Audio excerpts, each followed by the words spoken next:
students. Today the topic of discussion is Newton laws of motion. आज के इस chapter के अंदर जो हमने तीसरा चैप्टर नाइन्थ फिजिक्स का शुरू किया हुआ है, इसमें हम न्यूटन के मोशन के कवानीन को डिस्कस करेंगे।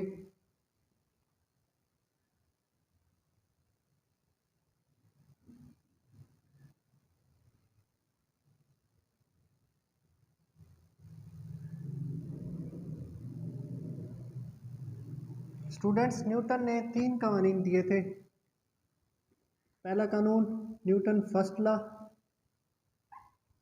ऑफ मोशन, सेकंड लॉ और थर्ड लॉ।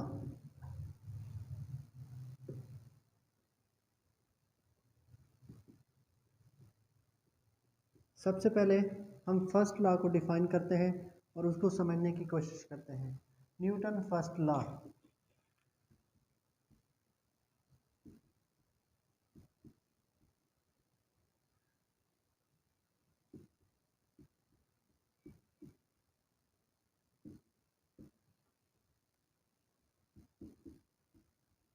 न्यूटन के मोशन का पहला कानून।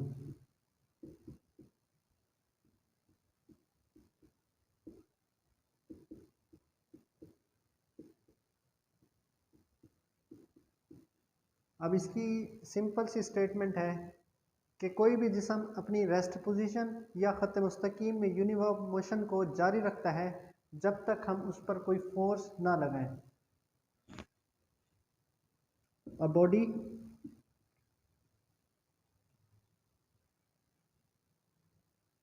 remains at rest or motion, uniform motion,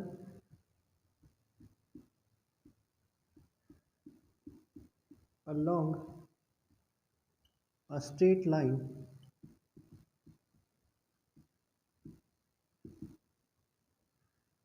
a body remains at rest or uniform motion along a straight line until an external force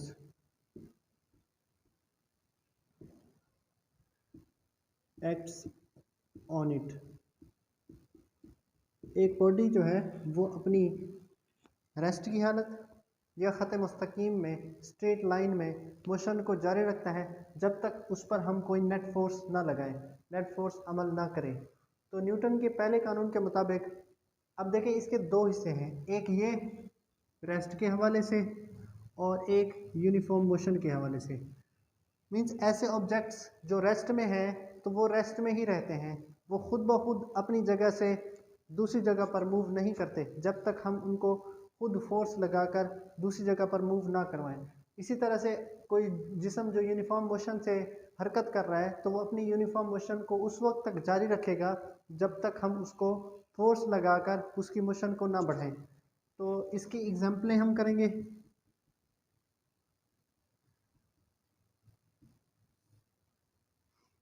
इसकी example में पहली example ये है रेस्ट के हवाले से कि अगर कोई बॉडी, फॉर एग्जांपल एक बुक है,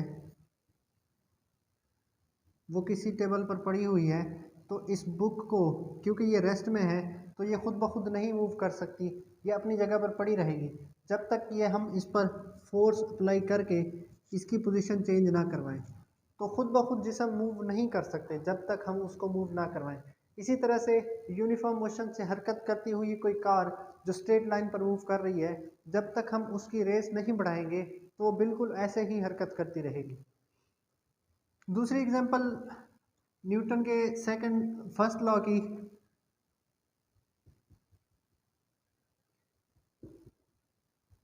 कि एक ग्राउंड पर अगर हम किसी बॉल को रोल करवाते हैं, हमने इसको यहाँ पर रोल करवाया, एक बॉल है, ये बॉल हमने इसको थोड़ी सी फोर्स दी तो ये मूव करते हुए चली जाएगी। ये मूव करते करते कुछ डिस्टेंस तक, यहाँ तक या हो सकता है यहाँ तक ये रुक जाती है। अब ये खुद ब खुद नहीं रुकती, इसमें फ्रिक्शनल फोर्सेस जो अमल कर रही होती हैं इस बॉल और ज़मीन के दरमियान में, वो इसकी अपोजिशन करती हैं जिसकी वजह से ये रुक जाती है। इसका मतलब कोई भी जिस्म खुद ब खुद मूव नहीं करता जब तक हम उस पर कोई फोर्स नहीं लगाते। अब न्यूटन का जो पहला कानून है इसको इनर्शिया का कानून कहते हैं, लॉ ऑफ इनर्शिया।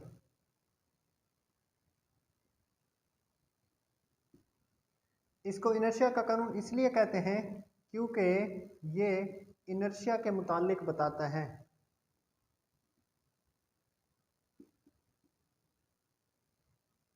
क्योंकि हमने इनर्शिया की तारीफ पढ़ी है, इनर्शिया किसी जिस्म की एक ऐसी खासियत होती है जिसमें वो अपनी रेस्ट पोजीशन या यूनिफॉर्म मोशन में तब्दीली के खिलाफ मज़ामत करता है।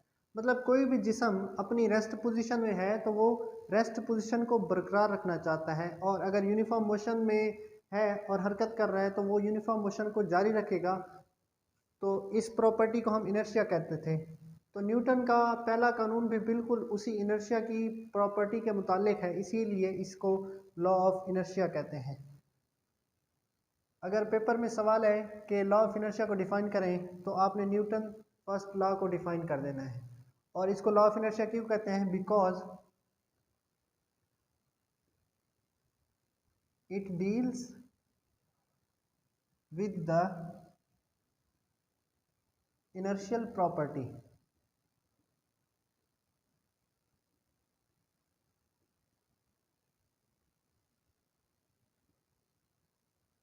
of matter।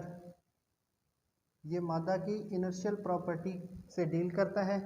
That's why it is called law of inertia, इसीलिए इसे इनर्शिया का कानून कहते हैं। ये लॉन्ग के तौर पर पूछा जाता है पेपर में। तो इंशाल्लाह इसके बाद हम जो न्यूटन सेकंड लॉ है उसको डील करेंगे।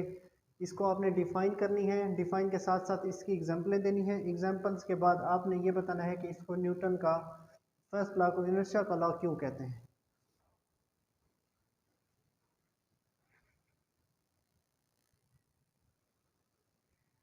ओके स्टूडेंट्स, अब हम न्यूटन के मोशन का दूसरा कानून पढ़ते हैं, Newton second law of motion.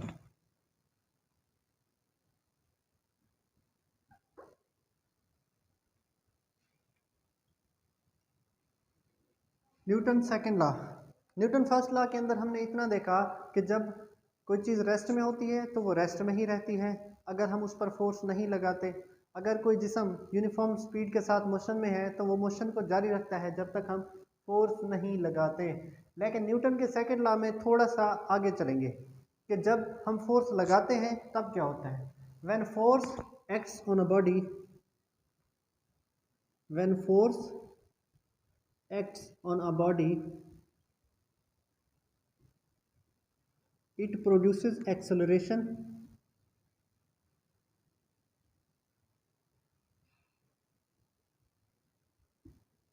in the body।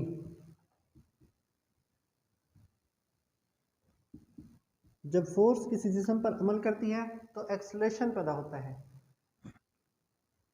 The acceleration is directly proportional to the force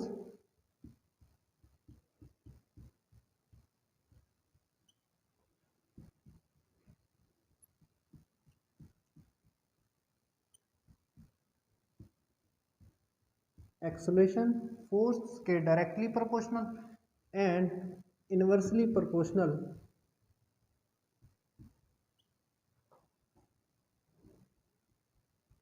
to the mass. ये इसकी स्टेटमेंट है कि जब फोर्स किसी जिस्म पर अमल करती है तो फोर्स की सिमत में एक्सेलरेशन पैदा होता है, और एक्सेलरेशन की मिकदार फोर्स के डायरेक्टली होती है और मास के इन्वर्सली प्रोपोर्शनल होती है। मिसाल के तौर पर इस जगह पर यहाँ पर कोई ऑब्जेक्ट हमने रखा हुआ है जिसका मास m है। अगर हम इस पर F फोर्स अप्लाई कर दें तो इस F फोर्स की वजह से इस बॉडी के अंदर एक्सेलरेशन पैदा होगा। इसका मतलब क्या है? एक्सेलरेशन को हमने डिफाइन किया था, acceleration rate of change of velocity के बराबर होता है। तो मतलब इसकी वेलोसिटी चेंज होने की वजह से यहाँ पर एक्सेलरेशन प्रोड्यूस होगा। फॉर एग्जांपल यहाँ इस पॉइंट पर इसकी इनिशियल वेलोसिटी vi होगी। जब वेलोसिटी में चेंज आएगा, जब बॉडी यहाँ तक जाएगी तो इसकी वेलोसिटी फाइनल हो जाएगी। तो इसकी वजह से चेंज इन वेलोसिटी में एक्सेलरेशन पैदा हो जाएगा, और एक्सेलरेशन की मिकदार हमें पता है डायरेक्टली है फोर्स के। तो हम इसको मैथमेटिकली लिखेंगे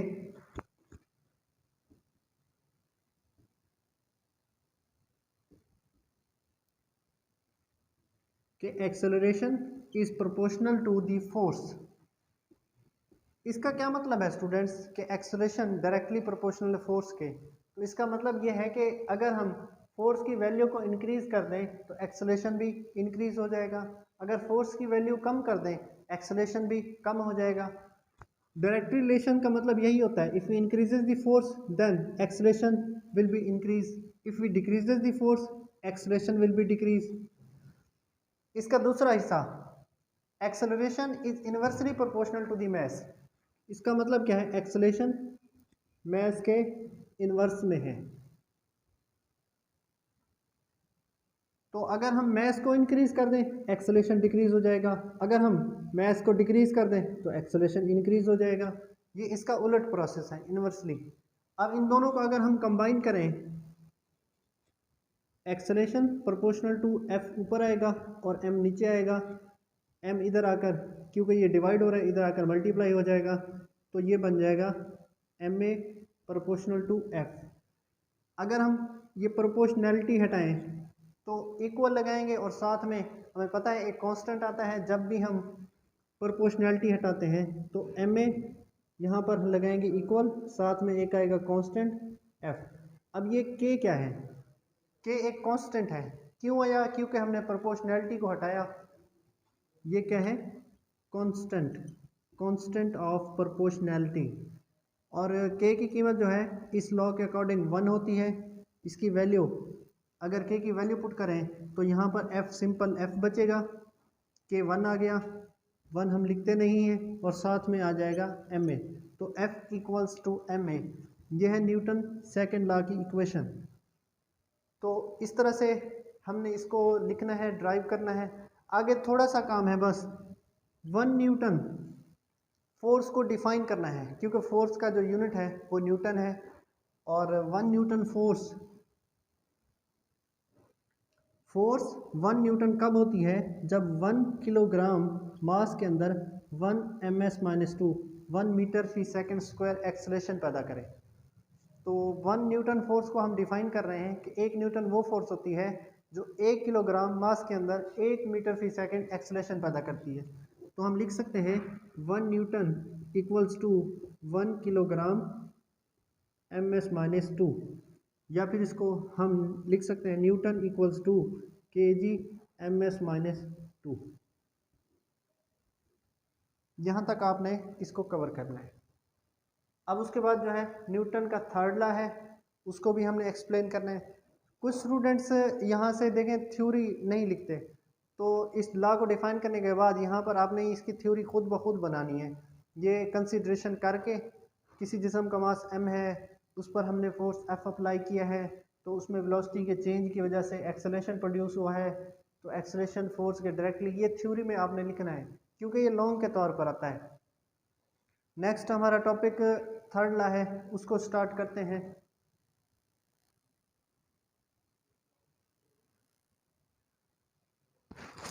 ओके स्टूडेंट्स, अब जो है हम न्यूटन का तीसरा कानून शुरू करेंगे, Newton third law of motion.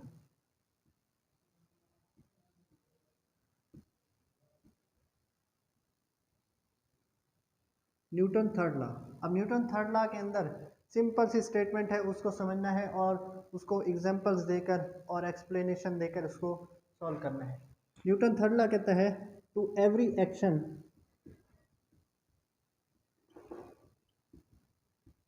There is equal and opposite reaction.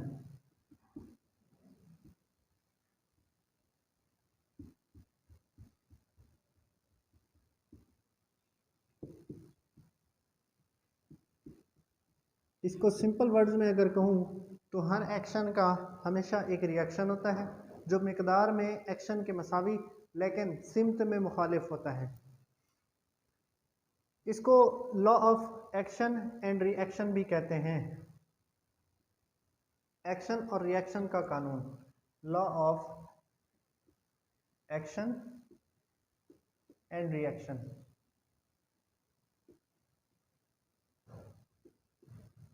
इसको एक्सप्लेन किया है एक मिसाल से। तो वो मिसाल हम देते हैं कि फॉर एग्ज़ाम्पल हमारे पास दो बॉडीज़ हैं, एक बॉडी ए है और दूसरी बॉडी बी है। बॉडी ए जो है वो बी पर फोर्स लगाती है F1। इसी तरह से बॉडी बी भी ए के ऊपर फोर्स लगाएगी, क्योंकि हमने न्यूटन के तीसरे कानून में यही पढ़ा है कि हर एक्शन का एक रिएक्शन होता है। अगर बॉडी ए बॉडी बी पर फोर्स लगा रही है तो बॉडी बी भी बॉडी ए पर डेफिनेटली फोर्स लगा रही होगी, लेकिन मुखालिफ सिमत में, अपोजिट डायरेक्शन में। तो बॉडी ए जो बॉडी बी पर फोर्स लगा रही है उसको हम F1 का नाम दे रहे हैं और ये कहलाएगा एक्शन। इसी तरह से जो बॉडी बी बॉडी ए पर फोर्स लगा रही है इसको हम F2 फोर्स कहते हैं और इसको हम क्या कहेंगे, रिएक्शन।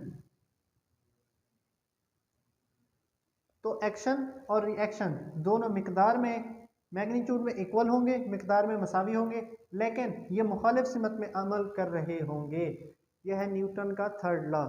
अब इसको हम दुनिया के हर जगह पर एप्लीकेबल कर सकते हैं, मतलब हर जगह पर ये एप्लीकेबल हो सकता है।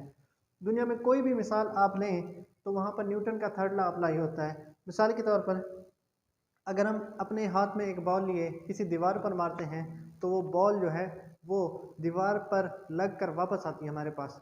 जो हमने मारा जितनी भी फोर्स के साथ वो हमारा एक्शन, और वो रिटर्न होकर जो वापस आई वो रिएक्शन कहलाएगा। अब फॉर एग्जांपल हमने 20 न्यूटन की फोर्स के साथ दीवार पर बॉल को मारा तो रिटर्न में भी वो बिल्कुल उसी मैग्नीट्यूड के साथ वापस रिटर्न होगी। अगर हम इंक्रीज़ कर दें फोर्स की वैल्यू, फॉर एग्जांपल मैंने ऐसे 50 न्यूटन की फोर्स से उसको दीवार पर जोर से मारा, अब वो दोबारा उसी स्पीड के साथ वापस आएगी। अब इसकी एग्जांपल जो हैं, एक तो ये आपकी बुक में है, इसके अलावा 3-4 एग्जांपल और भी हैं कि एक बुक अगर किसी टेबल पर पड़ी है तो उसका वेट जो है वो टेबल पर अमल कर रहा है। जैसे यहाँ पर ये एक टेबल है, इस टेबल के ऊपर एक बुक पड़ी हुई है और हमें पता है बुक का जो वज़न है वो नीचे की तरफ अमल कर रहा है। हमने वज़न का फार्मूला पढ़ा है F=W, W=mg। सॉरी, ये हमने वैसे आगे पढ़ना है। तो अगर ये इसका वेट हम कहें कि ये एक्शन के तौर पर नीचे की तरफ अमल कर रहा है तो मेज़ भी तो इस पर एक फ़ोर्स लगा रही होगी और वो ऊपर की तरफ लगा रही है, वो इसको हम रिएक्शन फोर्स कहते हैं। तो एक्शन और रिएक्शन एक दूसरे के इक्वल लेकिन अपोजिट डायरेक्शन में अमल कर रहे होंगे। इसके बाद एक और एग्जांपल है बुक में कि एक गुब्बारा है जिसको हमने हवा भर के जब छोड़ा तो वो क्या करता है, मूव करता है, वो आगे की सिमत में मूव करता हुआ चला जाता है। इसी तरह से तीसरी एग्जांपल रॉकेट की है।